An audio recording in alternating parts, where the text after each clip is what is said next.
So this is the 7th card of the Halloween Oracle, and it is Death, which is the internal cycle begins here. So my first impressions of this card is it's this very big, beautiful, yellowy gold and black moth. I don't know if that's supposed to be a skull on its back there. It sort of has the round parts of this top of the skull or the forehead, and then like the 2 eye sockets, but then it just kind of goes into like this line, so maybe it's not. Maybe it's actually depicting an actual real moth and that's just supposed to look like what it's supposed to look like. I don't know. And underneath here you have, I'm guessing those are sort of like fluttering marks to show that it's sort of fluttering. But it also sort of looks like wings, and like you see this these light lines here. Or possibly it's supposed to represent a butterfly wing. So like moths are typically at night and butterflies are typically during the day. Not all the time, but that's how we associate them usually. The butterfly is a symbol of rebirth because it goes into the larvae pupae stage, but so does the moth. So maybe this is the other side of the same cycle depicted here, I'm not sure. But moths also, they're associated with the moon and the whole lunar thing, so they're also associated with the goddess and femininity, just the different side as I guess butterflies sort of are. And this is the Halloween Oracle. And then the moon in the background there is a full moon, but it has sort of like a skull thing going on it. And of course the moon sort of is in sync with the whole menstrual cycle. A lot of people will refer to the moon as like the womb and it's full and all the rest of it. So to have the skull on there representing sort of death, I guess, really brings the whole cycle in, because the moon is definitely about cycling. And one of the major cycles that it's related to is the menstrual cycle, and so that is related to life, and then the skull is related to death, so sort of it all sort of falls in line with the cycle in that way. But then it also makes me think too of you know, like a moth to a flame.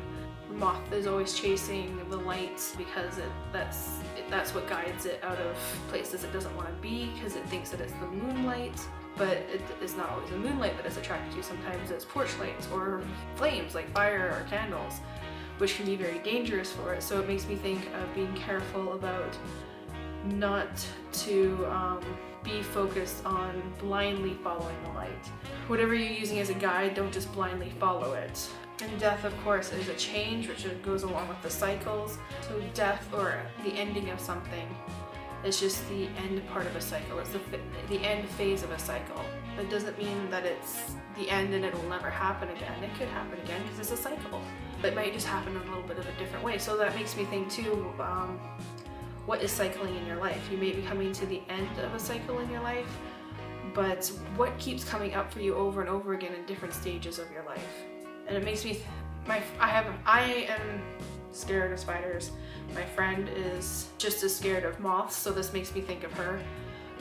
She's petrified of moths, but I have no idea if she's actually scared of death or not, so I can't really read into that too much. I mean, everybody's a little scared of death, I guess. Me, I'm not overly scared of death. Again, I think it's just a part of life. It's the only thing guaranteed in life. Death is as much part of life as puberty is. So, I don't know, I can't really speak for her. I think she's just scared of moths because they can fly up and get in her face, and she's not okay with that. It's something that's out of her control.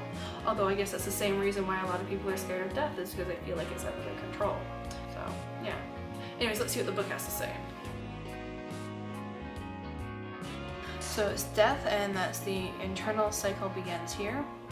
And the little poem is, "'Tis not the end, though I may pass in the night.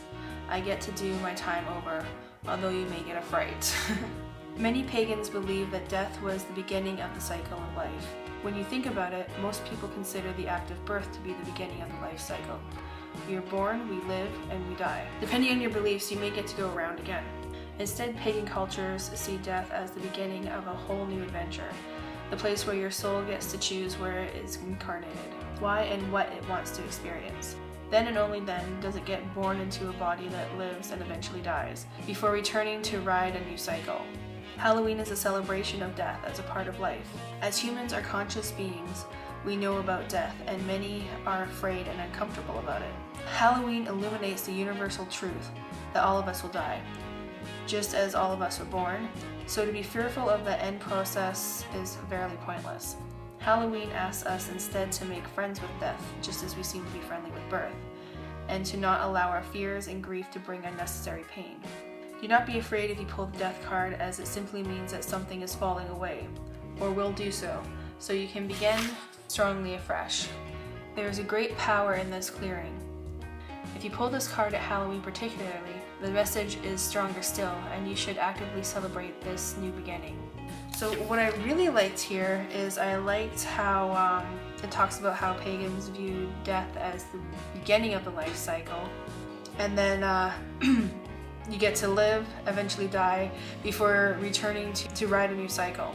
I kind of like that imagery or whatever, that you get to ride a new cycle of life, like a roller coaster ride. And I totally agree that death is a part of life. It's not separate from life, it's not the opposite of life, it is part of life. And I totally think that, like, here it says Halloween asks us instead to make friends with death, just as we are friendly with birth. I think that as a society we are so utterly scared of death, and it should totally be talked about more. When you talk about something more and you find out more about it, you're less scared of it, so at least there's that. But I don't know, like, I have come across people that have just been absolutely petrified of death, and I don't think it's something to be any more scared of than anything else in life. That's just me though. I also like this, if you pull the death card, it doesn't necessarily mean death, it just means that something is falling away, and I love that idea of something is just falling away, like a leaf, and it's autumn.